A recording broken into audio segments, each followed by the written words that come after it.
Двата сокола и двајцата браќа. Чита Александар Станојков. Си биле двајца браќа многу богати. Едниот бил женет и другиот не бил женет. Тие двајца браќа толку се милувале што немало во многу градови. Сите му се чуделе и урнек земале од нивната милост. Дошло време, втасал и малиот брат за наженење, а намо во тој град немало лика спроти него, ни во лице, ни па во богатство. На тоа згора тргнал по стариот брат да му бара на брата си лика спроти него, не за убајна, ами умна и разумна, како што треба домаќинка за куќа да не разруши. Одил по стариот брат, шетал од град на град токму 3 месеца и одвај нашол снаа како што сакал тој. Ја прстенувал и по малце време сториле свадба, та го жени по малиот брат.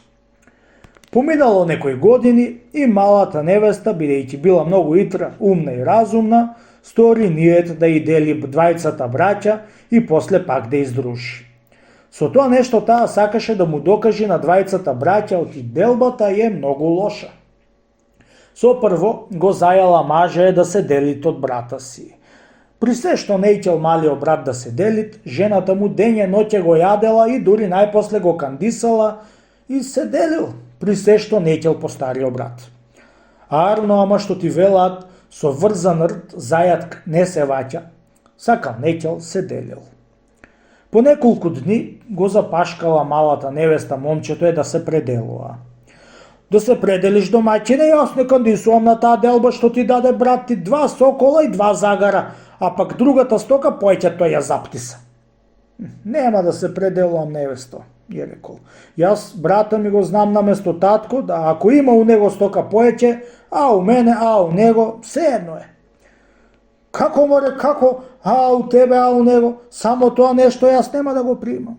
Јас од тебе се делам, ама назад нема да оставам, знаеш али не знаеш? Најпосле и друго да ти кажам. Но ова зло што ти направи брат ти, не треба да биде жив, за него себе што треба. 5 пари од рувачка да го напијам и сета стока нам да ни остани. Ако кандисуваш ти арно, ако не, јас сама ќе се отрујам и живи ти сам со брата ти. Разбра или не разбра? Од која ја ислушал невестата си по малиот брат, се позамисли малце и се претвори. Та кандиса да го отруе и да му остани сета стока на него. Пусто око човечко што е толку лакомо и брата си го отепоат за пуста стока. Појде чаршија и купи 5 пари од рувачка и е донесол на жената си да го труе брата му. Ај сега домаќине, земи се рти и загари и сиви соколи, да оди на лов, дури ја да отрујам брата ти за да не рече ти го отру. Си зел ртите и загарите, си зел сивите соколи и отишол планина на лов. Пуштил загарите, пуштил и сивите соколи да лоат сиви прлици. Видоајќи еден орел едниот сокол кај што летал и му се пуштил да го ваќи и да го јади. Кога го види сокол орело што трча по него, писна сокол како лута змија по брата си. Бегај, брате соколе, што да моиш и не моиш, да ме куртулисаш од овој проклет орел, оти ќе ме изејд за чудо големо. Слушајќи другиот сокол што бил на друга страна, се пуштил што да може при брата си да го откине од орело и едно привтасал до соколо, го видел орелот и дошол на помош и се сторија 2 сокола, веднаш се вратил од кај што го гонел. И така двата сокола го надбија еден орел. Како што 2 лешника кршат еден орев, така и 2 сокола го надбија еден орел. Кога го виде тоа чудо по малиот брат, на чудо големо беше станал и на часом му дојде на ум за брата си што кандиса за жената си да го отруе. Јас сиромав, си рекол сам со себе. Што кандисав на една жена да си го загубам брата ми за да добијам стока. Јас подолем бидов од соколите. Мене не ми дојде на ум за пословицата што се вели од стари. Брат брата не рани, ама тешко кој го нема. Види колку да се излажам сега да немам брат и да немам кој да ми поможи кога ќе бидам нападнат од некој лош човек. Трчај конју да трчаме, белки брата жива ќе стигнеме и од отрувачка да го куртулисаме. Од кога го јавна конјо, така му рече и му удри мавмузите да може што да може да бодина. Држ се стопане и не бој се, му рече конјо. Да знам на пато да пукнам, ама брго ќе те однесам, бел ти брата ти жив да го најдиш. Дошол дома и веднаш се качил горе да види што стана.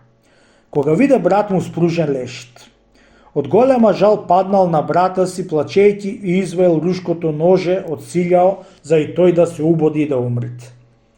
Бидејќи брат му од навала беше умрен спроти младата невеста како што беше го научила, беше рипнал и го прегрнал со обете раце да го избакни и му кажал оти невестата му, тој Марифет беше го направила и за делењето и за труењето, за да му види умо и да го научи маже да не се лажи ни за жената си, ни за стоката, ами да си живеат братски и господарски.